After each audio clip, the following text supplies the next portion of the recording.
Halo pemirsa YouTube, Assalamualaikum warahmatullahi wabarakatuh.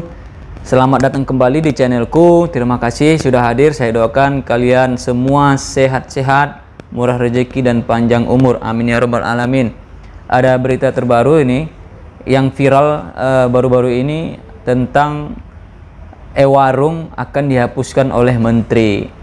Nah, bagaimana dengan pendapat kalian? Setuju tidak dihapuskan e-warung ini?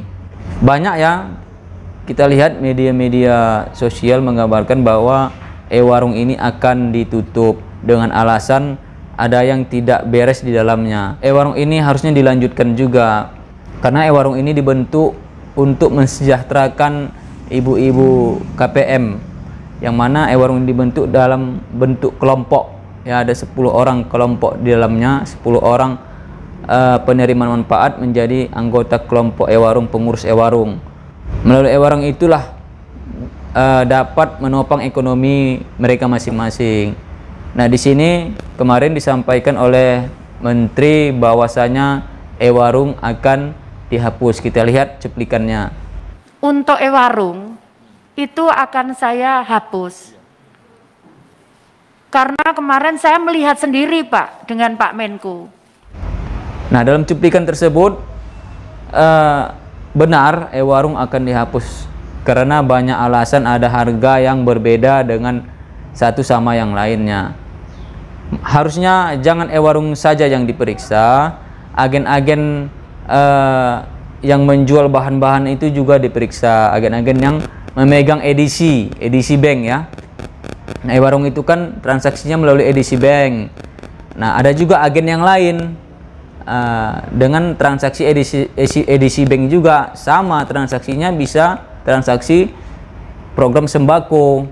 Nah, apa yang dijual mereka sesuai tidak dengan program pedoman sembako seperti karbohidrat, protein hewani, nabati, sayur mineral ya, beras, gandum, jagung, kemudian protein ya, ada telur, daging, kemudian ada sayur-sayuran, kacang-kacangan, dan buah-buahan. Itulah pedoman penyaluran sembako.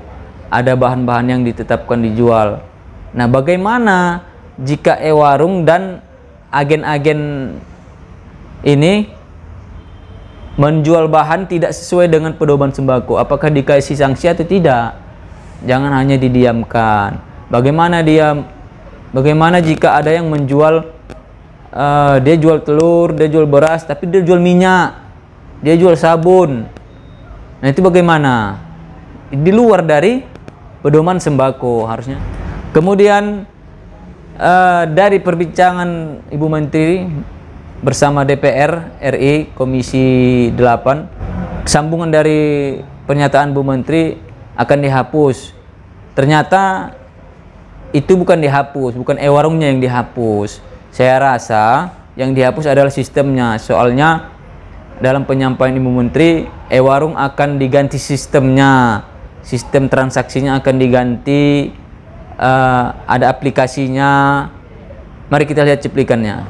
Jadi nanti kita lagi siapkan untuk e-warung itu siapapun bisa menjadi tempat membeli dia.